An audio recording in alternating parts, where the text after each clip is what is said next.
Assalamualaikum warahmatullahi wabarakatuh. Waalaikumsalam warahmatullahi wabarakatuh. Kami mohon penjelasan dari Al-Habib Dr.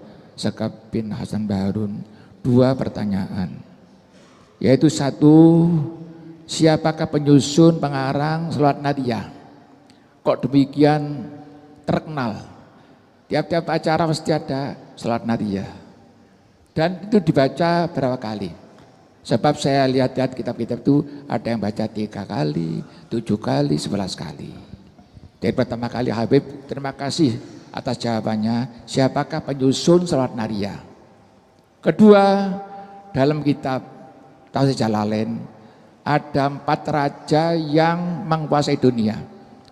Yang 2 orang kafir, yang 2 mukmin. Yang kafir adalah Namrud dan Bukhtanasor. Yang mukmin 2, Sulaiman bin Daud alaihissalam dan Iskandar alaihissalam. Siapakah Bukhtanasor siapa? Atas jawabannya terima kasih, karena betul-betul saya tidak paham ya. Wassalamualaikum warahmatullahi wabarakatuh. Waalaikumsalam warahmatullahi wabarakatuh. Ya, jadi pertanyaan yang bagus. Siapa Sholawat Nariyah itu selalu kita baca, bahkan mungkin kita hafal ya. Karena itu sholawat yang mujarab sekali untuk mengabulkan hajat dan juga mujarab sekali untuk bermimpi Nabi kita Muhammad SAW bagi yang istiqomah untuk membacanya.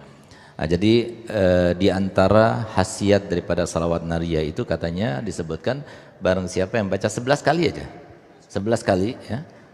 Kita ambil yang mudah-mudah saja gitu loh. Jadi mau 100 kali lebih baik, cuma seumpama kita kadang-kadang sibuk atau melawan hawa nafsunya itu terlalu berat gitu. Jadi 11 kali saja yang baca salawat nariyah setiap hari, berarti dia itu telah berusaha mendatangkan rezekinya langsung dari langit dan dari bumi. Nah, itu luar biasa, jadi murahkan rezeki. Jadi salawat nariyah itu diantara khasiatnya itu yang paling mujarab itu qadaul hajah, tapi hajah yang terkait dengan rezeki. Itu yang paling cepat, dan juga mujarab untuk bermimpi Nabi Muhammad SAW. Nah, kemudian yang membuat pertama kali ya itu adalah Syekh Ahmad At-Tazi Al-Maghribi. Nah, sehingga dulu itu namanya salawat itu bukan nariyah tapi taziyah, salawat taziyah, tapi kemudian ada riwayat taknya itu kehilang sehingga kemudian jadi nariyah gitu. Nah, tapi ada juga yang mengatakan bahwasanya nariyah itu karena seperti api yang begitu cepat melahap kayu, begitu pula salawat nariyah itu bagaikan api yang begitu cepat itu di dalam mengkabulkan hajat. Itu maksudnya gitu. Makanya kemudian dikatakan salawat nariyah. Juga ada nama lain, salawat tafrijiyah. Nah, jadi tafrijiyah, salawat taziyah, dan salawat nariyah gitu. Nah, kemudian sedangkan 4 raja yang memiliki dunia atau yang pernah menguasai dunia itu disampaikan oleh Nabi kita Muhammad SAW, karena memang kita diajarkan oleh Nabi SAW untuk mengingat mereka. Di antaranya Nabi SAW bersabda dalam hadisnya, "Ballighu anni walau ayah, hadits an bani Israel wala haraj. Man kadzaba alayya muta'ammidan falyatabawwa maq'adahu minan nar." Itu dalam satu hadis. Yang artinya kata Nabi SAW, jadi silahkan kalian itu berbicara tentang Bani Israel. Termasuk yang disampaikan Nabi SAW diantaranya adalah malakat dunia arba'atun. Telah menguasai dunia ada 4. Kafiran wa mu'minan. Ada yang 2 kafir, yang 2 mukmin. Yang mukmin itu adalah seperti yang disampaikan adalah Nabi Sulaiman sama Sayyidina Dzulkarnain. Sedangkan yang kafir Namrud yang di zamannya Nabi Ibrahim, yang membakar Nabi Ibrahim, dan juga Bukhtanasor. Bukhtanasor ini ada 2 riwayat katanya Ustaz. Ada riwayat yang dia itu hidup di zaman Uzair.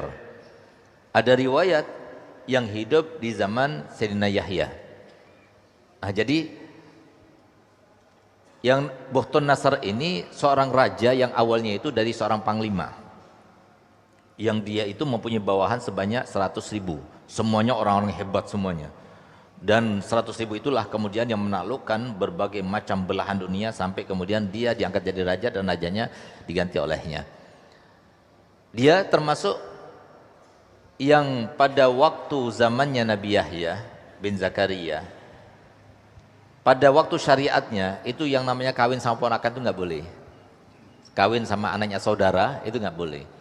Raja pada waktu itu dia itu senang kepada seorang wanita yang kebetulan ponakannya sendiri, kan dalam syariat nggak boleh. Kalau kita kita juga nggak boleh kan kawin sama ponakan. Nah, syariatnya juga seperti itu.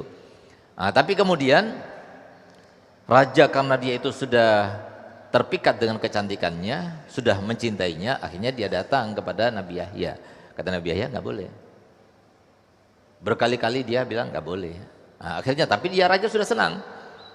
Sampai kemudian dan raja itu setiap harinya dia minta permintaan apa kepada istrinya itu dari saking senangnya dan cintanya kepada dia. Apapun sebelum sampai dia itu mau ngawininya dia nggak mau, sampai dia itu pernah suatu waktu ditampakkan kecantikannya sampai yang namanya raja itu begitu cinta dan tergiur. Ketika dia itu akan mendekatinya dan minta untuk memintanya, gal aku minta permintaan dulu. Apa permintaannya? Bunuh Yahya bin Zakaria itu.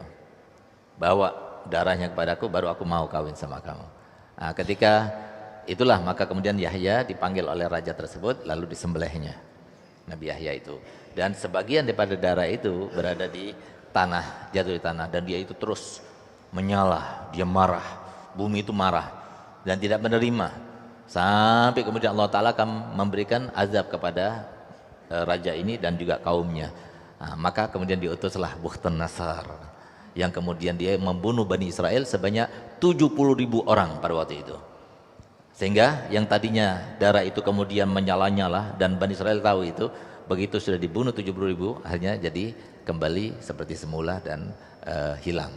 Nah, inilah itu Bukhtanasar yang disebutkan itu yang membunuh sebanyak 70.000 itu adalah Bukhtanasar yang disebutkan yang memiliki dunia. Jadi dia itu adalah raja Babil. Babil itu kerajaan Babil itu sekarang ini berarti di Irak, di Baghdad itu. Nah, mungkin seperti itu.